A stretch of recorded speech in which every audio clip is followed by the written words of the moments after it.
एक दूसरे के धर्म पे सम्मान करना चाहिए, लेकिन जब रामनवमी हो तो पथराव हो, जब शिवरात्रि का आप झंडा बांधने गए या लाउड स्पीकर लगाने गए तो पथराव हो। आखिर स्कूल के भवन में गेट में मीनार बनाने का या मंदिर बनाने का आदेश कौन दिया? आज अगर कोई भी उसमें बढ़ के बनाते तो प्रशासन वहां कहाँ सोया हुआ था? आखिर प्रशासन भी चाह रहा क्या कि यहाँ पर दंगा भड़के? और हद हो गई तब जब माननीय मंत्री के पद में रहते हुए ऐसा बचपना नहीं, मतलब इतना घटिया बयान देते हैं कि आज आरएसएस के लोगों ने दंगा भड़का रहा है। आप जा करके इस थाने का निरीक्षण करिए। हम लोग भी, हमारा विधानसभा तो नहीं लेकिन लोकसभा क्षेत्र में आता है, और वहाँ की एक एक घटना को लीजिए।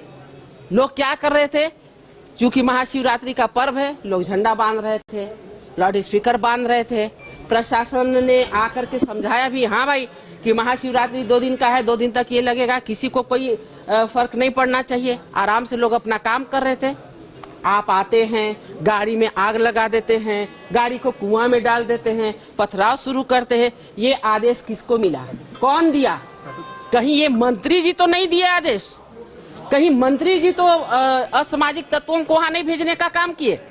क्योंकि आज माननीय मंत्री जी का जो बयान कि आरएसएस को भड़काना और दंगा कराने आता है, तो हमें लगता है कि जो सार्वजनिक बयान ये माननीय मंत्री जी दे रहे हैं, माननीय इशफाक अंसारी जी, हम सभी धर्मों का, जाति का सम्मान करते हैं, सभी पर्व त्योहारों को मिलकर मनाते हैं, लेकिन जिस प्रकार माननीय मंत्री जी का बयान है, ये कहीं न कहीं झारखंड में अव्यवस्था और आपराधिक तत्वों को बढ़ावा देने वाला है।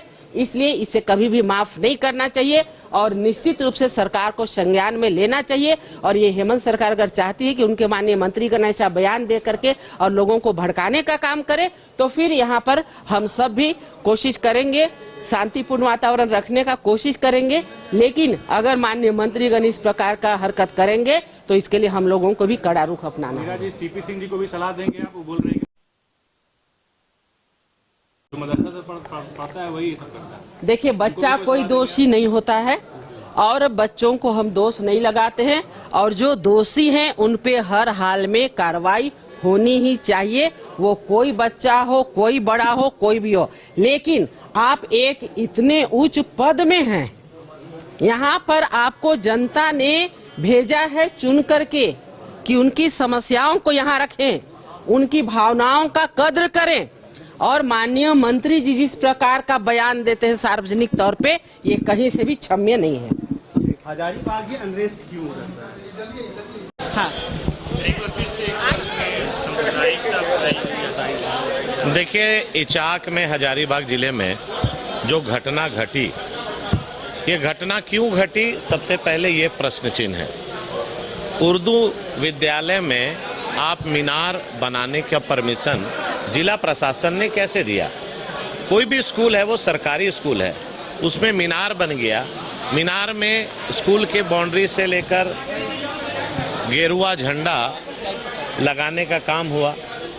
उसके बाद जिस तरह से घटना घटी और वहाँ पर कई गाड़ियों को आग लगाया गया, और उसके बाद माननीय सरकार में कोई ये विश्वास नहीं कर सकते। हजारीबाग की घटना वर्तमान सरकार के लिए शर्मनाक है, और ऐसी घटनाएं तो रोज हो रही हैं। पता नहीं, एक समुदाय विशेष के लोगों को टारगेट करके वर्तमान समय में जो सरकार तुष्टीकरण का राजनीति कर रही है, पूरा झारखंड अशांत होते जा रहा है।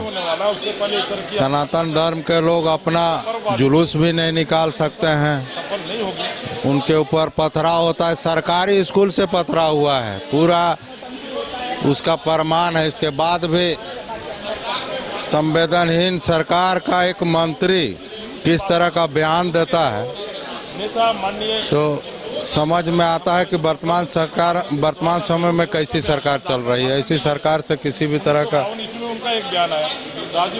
उम्मीद करना बेकार है। और राजद का बयान आ रहा है कि लाल झारखंड नहीं बनेंगे, उनके साथ एक नहीं सैकड़ों उदाहरण हम कह सकते हैं। आप चाहे बड़का गांव में भी आप देख लिए होंगे, इससे पहले जो घटना हुई थी मुहर्रम के समय, एक तरफा सिर्फ हिंदुओं पर केस हुआ, दूसरे समुदाय के लोग अपराध करते हैं और केस होता है हिंदुओं पर, ये बहुत ही शर्मनाक है। और ये वर्तमान निश्चित रूप से पूरे ताकत के साथ इस बात को उठाएंगे।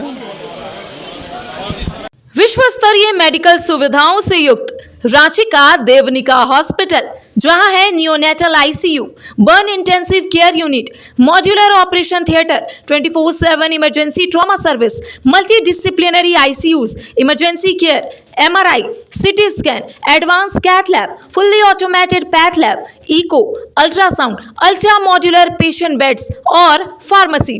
देवनिका हॉस्पिटल एंड रिसर्च सेंटर, किफायती दर पर विश्व स्तरीय इलाज, ancillary Chowk, Tupudana industrial area, Ranchi. 5 राज्य, 61 शहर, 150 प्रोजेक्ट और एक वास्तु विहार।